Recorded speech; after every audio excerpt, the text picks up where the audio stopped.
मैं शैलजा अपने चैनल पर आपका हार्दिक स्वागत करती हूँ। आप सब आशा करती हूँ आप सब स्वस्थ एवं प्रसन्न होंगे।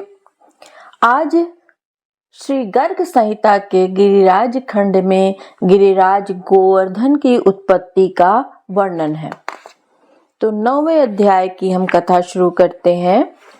बहुलाश्व बोले, महान आश्चर्य की बात है, गोवर्धन साक्षात पर्वतों का राजा एवं श्रीहरि को बहुत ही प्रिय है।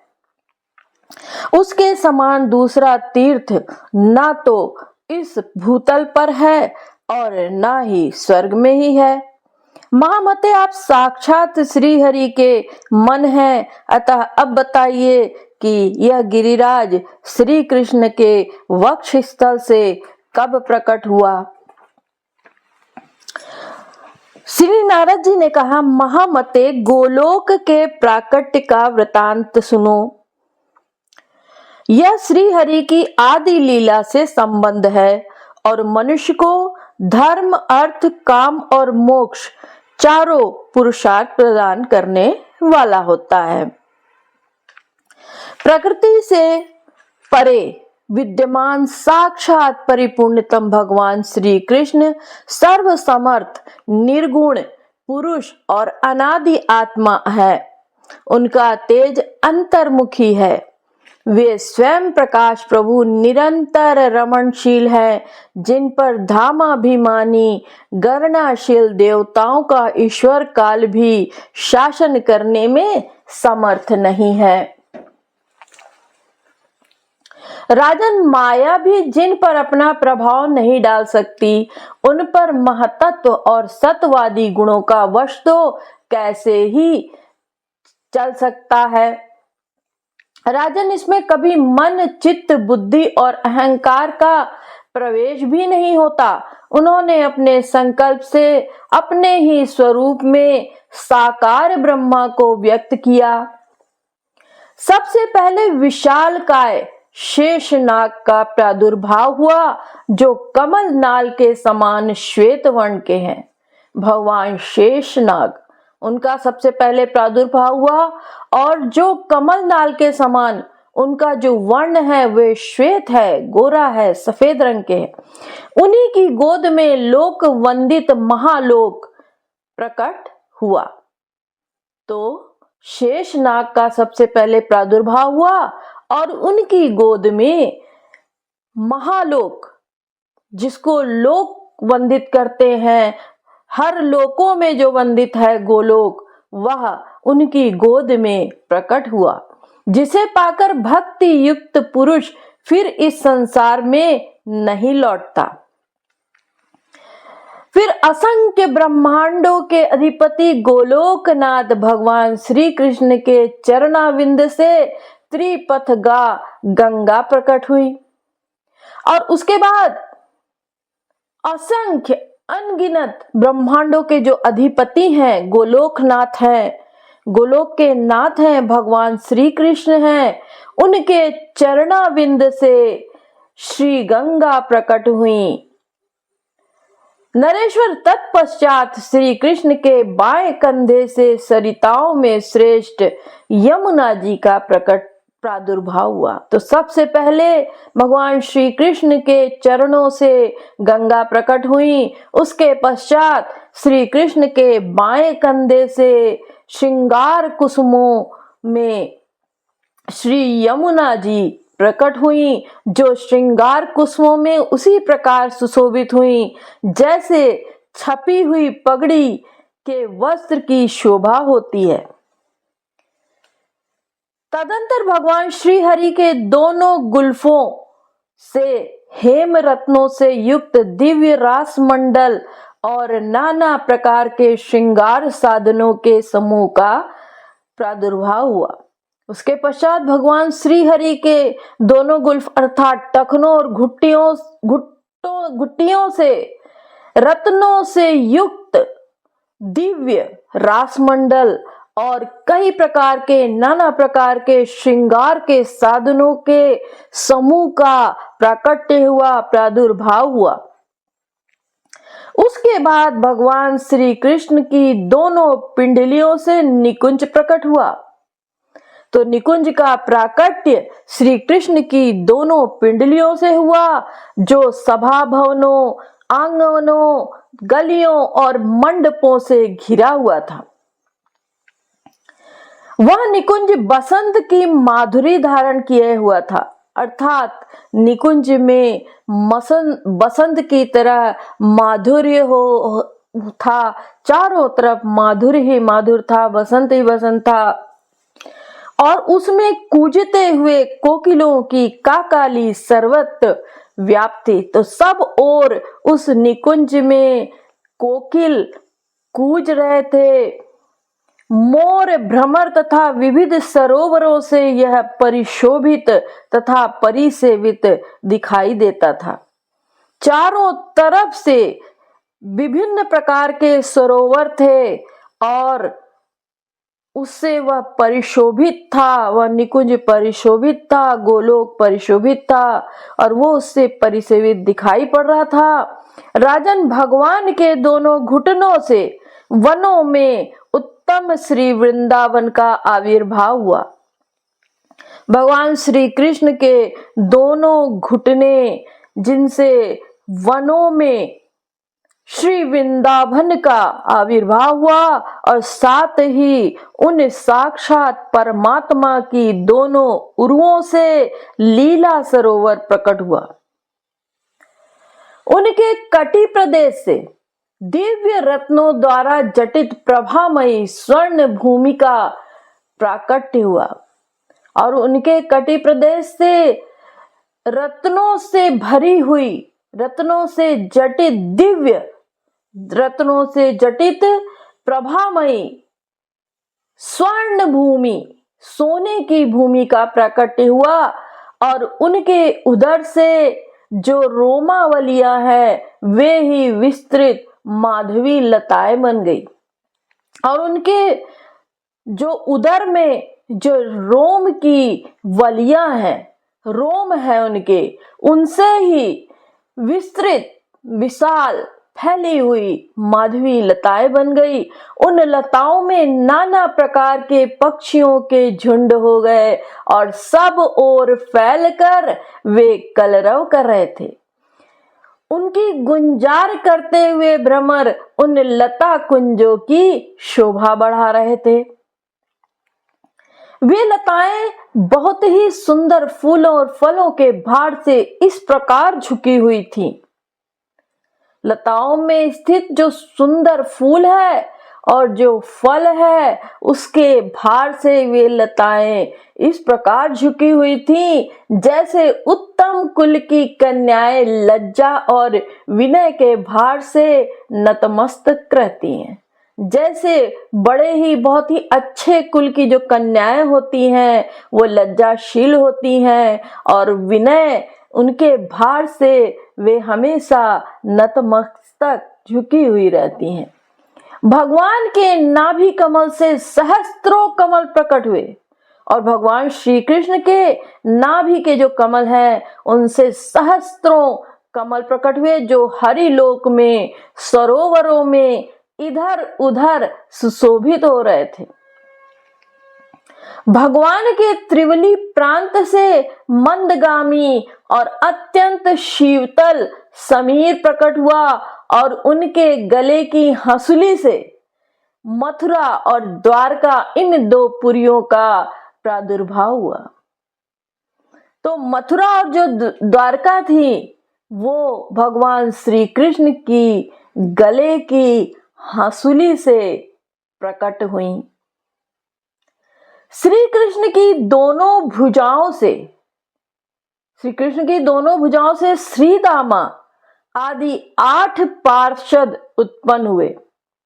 उनकी कलाइयों से, भगवान श्री कृष्ण की कलाइयों से नंद और कराग्र भाग से उपनंद प्रकट हुए और श्री कृष्ण की भुजाओं के जो मूल भाग से, उन मूल भागों से समस्त वृषभानुओं का प्रादुर्भाव हुआ। नरेश्वर समस्त गोपगण श्री कृष्ण के रोम से उत्पन्न हुए। जितने भी गोलोक में गोपगण थे वे श्री कृष्ण के छोटे छोटे भगवान श्री कृष्ण के रोमों से प्रकट हुए और श्री कृष्ण के मन से गौओं और धर्म धुरंधरों वृषभों का प्रकट हुआ। तो गौवें और धर्म धुरंधर भगवान श्री कृष्ण के मन से प्रकट हुई और मैथिलेश्वर उनकी बुद्धि से, भगवान श्री कृष्ण की बुद्धि से घास और झाड़ियां प्रकट हुई। श्री भगवान श्री कृष्ण के बाएं कंधे से एक परम कांतिमान गौर तेज प्रकट हुआ, जिससे लीला श्री भूदेवी विरजा तथा अन्य हरिप्रियाएं आविर्भूत हुई। भगवान की प्रियतमा जो राधा है, उन्हीं को दूसरे लोग लीलावती और लीला के नाम से जानते हैं। जो श्री राधा जो है, जो लीलावती हैं और जो भगवान की जो लीला है उनके नाम से जानी जाती हैं, वे भगवान के बाएं कंधे से एक परम कांतिमान गौर तेज के रूप में प्रकट हुई। श्री राधा की दोनों भुजाओं से विशाखा और ललिता, इन दो सखियों का आविर्भाव हुआ। श्री राधा की दोनों भुजाओं से ललिता और विशाखा, इन दो सखियों का आविर्भाव हुआ। नरेश्वर दूसरी जो सहचरी गोपियां हैं, अर्थात और जो भी सहचरी गोपियां हैं, वे सब राधा के रोम से, रोए जिसे हम कहते हैं, उनसे प्रकट हुई। और इस प्रकार मधुसूदन जी ने, भगवान श्री कृष्ण जी ने गोलोक की रचना की। राजन, इस तरह से संपूर्ण लोक की रचना करके असंख्य ब्रह्मांडों के अधिपति परात्पर परमात्मा परमेश्वर परिपूर्ण देव श्री हरि वहां राधा के साथ सुशोभित हो गए। तो इस प्रकार से भगवान के शरीर से सारा गोलोक और राधा के शरीर से, रोम से जो गोलोक की रचना हुई, उससे असंख्य ब्रह्मांडों के अधिपति और जो परमात्मा श्री कृष्ण है, परमेश्वर है, परिपूर्णतम देव श्री हरि हैं, वे श्री राधा के साथ सुशोभित हो गए। उस गोलोक में एक दिन सुंदर रास मंडल में, जहां बजते हुए नुपुरों का अर्थात पायलों का मधुर शब्द गूंज रहा था, जहां का आंगन सुंदर छत्र में लगी हुई मुक्ता फल की लड़ियों से अमृत की वर्षा होने के कारण रस की बड़ी बड़ी बूंदों से सुशोभित था। मालती के चंदोवों से स्वतः झड़ते हुए मकरंद और गंध से सरस एवं सुवासित था। जहां मृदंग ताल ध्वनि वंशी नाद सब ओर व्याप्त था, जो मधुर कंठों से गाए गीत के कारण परम मनोहर प्रतीत हो रहा था तथा सुंदरियों के रास रस से परिपूर्णतम एवं परम मनोरम था। उसके मध्य भाग में स्थित कोटि मनोज मोहन हृदय वल्लभ से श्री राधा ने रसदान कुशल कटाप पात करके गंभीर वाणी में कहा। श्री राधा बोली, जगदीश्वर, यदि आप रास में मेरे प्रेम से प्रसन्न हैं, तो मैं आपके सामने अपने मन की प्रार्थना व्यक्त करना चाहती हूँ। यदि रासे प्रसन्नसि मम प्रेम्णा जगत्पते, तदाहं प्रार्थनां त्वां तु करोमि मनसि स्थिताम्। तो राधा कहीं कि यदि आप मेरे से प्रसन्न हैं, रास में मुझसे प्रसन्न हैं, तो मैं आपके सामने अपने मन की प्रार्थना व्यक्त करना चाहती हूँ। श्री भगवान बोले इच्छाम वरय वामुरो याते मनसि वर्तते न देयम यदि यद्धस्तु प्रेमणा दायास्मि तत्प्रिय। श्री भगवान बोले प्रिय वामोरु, तुम्हारे मन में जो इच्छा हो मुझसे मांग लो और तुम्हारे प्रेम के कारण मैं तुम्हें अधेय वस्तु भी दूंगा। अर्थात भगवान कहते हैं कि मेरे वाम अंग से उत्पन्न होने वाली तुम्हारे मन में जो भी इच्छा हो मुझसे मांग लो और मैं तुम्हारे प्रेम के कारण ऐसी वस्तु जो देने की योग्य ना भी हो मैं तुम्हें जरूर दूंगा। श्री राधा ने कहा वृंदावने दिव्य नुकुंज पार्श्वे कृष्णा तटे रास रसाय योग्यम रह स्थलम त्वम कुरुतान्मयनोग्यम मनोरथो ययम मम देव देव। श्री राधा जी ने कहा वृंदावन में यमुना के तट पर दिव्य नुकुंज के पाश भाग में आप रास रस के योग्य कोई एकांत और मनोरम स्थान प्रकट कीजिए। देव देव यही मेरा मनोरथ है। अर्थात वृंदावन में यमुना के तट पर जो दिव्य निकुंज है उसके पीछे के भाग में आप रास योग्य के योग्य कोई एकांत अर्थात जहां कोई एवं मनोरथ स्थान प्रकट कर सके। देव देव यही मेरा मनोरथ है, ऐसा श्री राधा जी ने कहा। श्री नारद जी कहते हैं राजन तब तथास्तु कहकर भगवान ने एकांत लीला के योग स्थान का चिंतन करते हुए नेत्र कमलों द्वारा अपने हृदय की ओर देखा। भगवान ने अपने हृदय की ओर देखा। उसी समय गोपी समुदाय के देखते देखते भगवान श्री कृष्ण के हृदय से अनुराग के मूर्तिमान अंकुर की भांति एक सजल तेज प्रकट हुआ। जैसे ही भगवान श्री कृष्ण ने अपने हृदय को की तरफ देखा और सबके देखते देखते सारे गोपी समुदाय के देखते देखते भगवान श्री कृष्ण के हृदय से अनुराग की मूर्ति अंकुर की भांति एक सजल तेज प्रकट हो गया और वह रास भूमि में गिरकर वह पर्वत के आकार में बढ़ गया। राजभूमि में वह गिर गया और पर्वत के आकार जैसा वह बढ़ गया। वह सारा का सारा दिव्य पर्वत रत्न धातु में था। वो रत्नों से भरा हुआ था, रत्न धातु से भरा हुआ था। सुंदर झरनों और कंदराओं से उसकी बड़ी शोभा थी। बहुत ही सुंदर रत्नमय पर्वत प्रकट हुआ और वो कंदराओं से भरा हुआ था, उसकी शोभा थी। वहां सुंदर सुंदर झरने थे। कदम्ब बकुल अशोक के वृक्ष तथा लता जाल उसे और भी मनोहर बना रहे थे और वहां पर उस पर्वत पर उपस्थित कदम्ब के पेड़, बकुल, अशोक के वृक्ष और लताओं का जो जाल था वो उसे बहुत ही मनोहर बना रहे थे। मंदार और कुंद वृंद से संपन्न उस पर्वत पर भांति भांति के पक्षी भी कलरव कर रहे थे, चहचहा रहे थे। विदेहराज एक ही क्षण में वह पर्वत 1,00,000 योजन विस्तृत और शेष की तरह 100 कोटि योजन लंबा हो गया। देखते देखते वह पर्वत 1,00,000 योजन फैल गया और इतना लंबा हो गया जैसे भगवान शेष की तरह 100 कोटि योजन लंबा हो गया।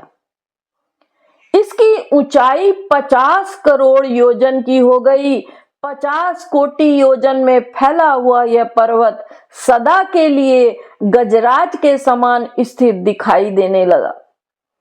मैथिल उसके कोटि योजन विशाल सैकड़ों शिखर दीप्तिमान होने लगे और उन शिखरों में से गोवर्धन पर्वत उसी प्रकार शिखरों से पर्वत उसी प्रकार सुशोभित हुआ मानो सुवर्ण में उन्नत कलशों से कोई ऊंचा महल शोभा पा रहा हो। मानो सोने के जो कलश हैं, उन्नत कलश हैं, उन कलशों से कोई बहुत ही ऊंचा महल शोभा पा रहा है। इतना सुंदर वह पर्वत रत्न में जड़ित सुशोभित होने लग गया। कोई कोई विद्वान उस गिरी को गोवर्धन और दूसरे लोग शतशृंग कहते हैं। इतना विशाल होने पर भी वह पर्वत मन से उत्सुक सा होकर बढ़ने लगा। इससे गोलोक भय से विभल हो गया और देखते देखते वह पर्वत इतना बढ़ने लग गया, मन से उत्सुक होकर इतना बढ़ने लग गया कि गोलोक के सारे लोग भय से विभल हो गए और वहां सब ओर कोलाहल मच गया। यह देखकर श्रीहरि उठे और अपने साक्षात हाथ से शीघ्र ही उसे ताड़ना दी और बोले, अरे प्रच्छन्न रूप से बढ़ता क्यों जा रहा है?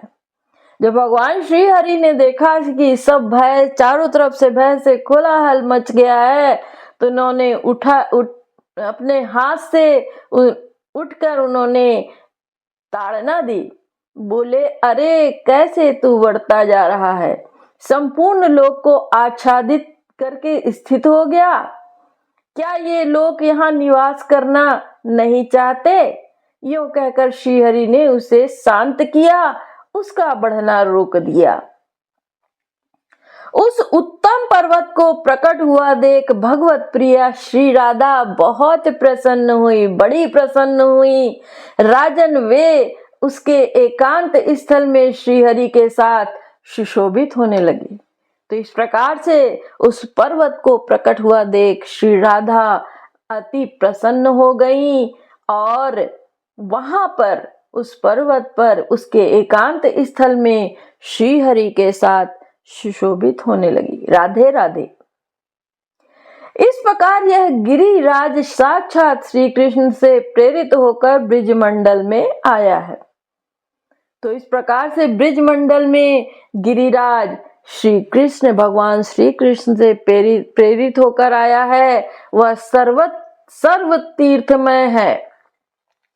लता कुंजों से श्याम आभा धारण करने वाला यह श्रेष्ठ गिरी मेघ की भांति श्याम और देवताओं का प्रिय है। यह पर्वत मेघ की तरह श्याम रंग का है और देवताओं को भी बहुत अधिक प्रिय है। भारत में पश्चिम दिशा में शाल्मली द्वीप के मध्य भाग में द्रोणाचल की पत्नी के गर्भ से गोवर्धन ने जन्म लिया। तो भारत की पश्चिम दिशा में जो शाल्मली द्वीप है, उसके मध्य भाग में श्री द्रोणाचल की पत्नी के गर्भ से श्री गोवर्धन ने जन्म लिया। महर्षि पुलत्स्य उसको भारत के ब्रिजमंडल में ले आए। विदेहराज गोवर्धन के आगमन की बात मैं तुमसे पहले ही निवेदन कर चुका हूं। जैसे यह पहले गोलोक में उत्सुकता पूर्वक बढ़ने लगा, उसी तरह यहाँ भी बढ़े हुए तो वह पृथ्वी तक के लिए एक ढक्कन बन जाएगा। और यह सोचकर भगवान श्री कृष्ण की प्रेरणा से मुनि ने द्रोण पुत्र गोवर्धन को प्रतिदिन क्षीण होने का श्राप दे दिया। यथा पुरा वर्धितु मुत्सु को अयम तथापि दानं भविता भुवो वा विचिन्त्य शापं मुनिना परेशो द्रोणात्म जायति ददोक्षयार्थम।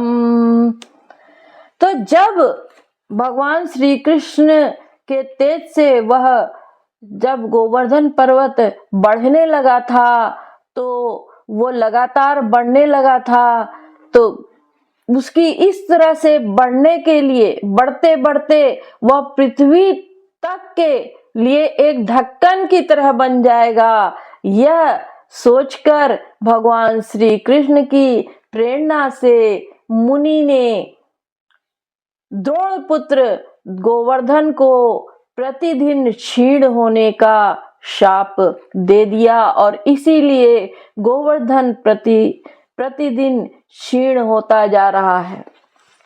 जय श्री कृष्ण।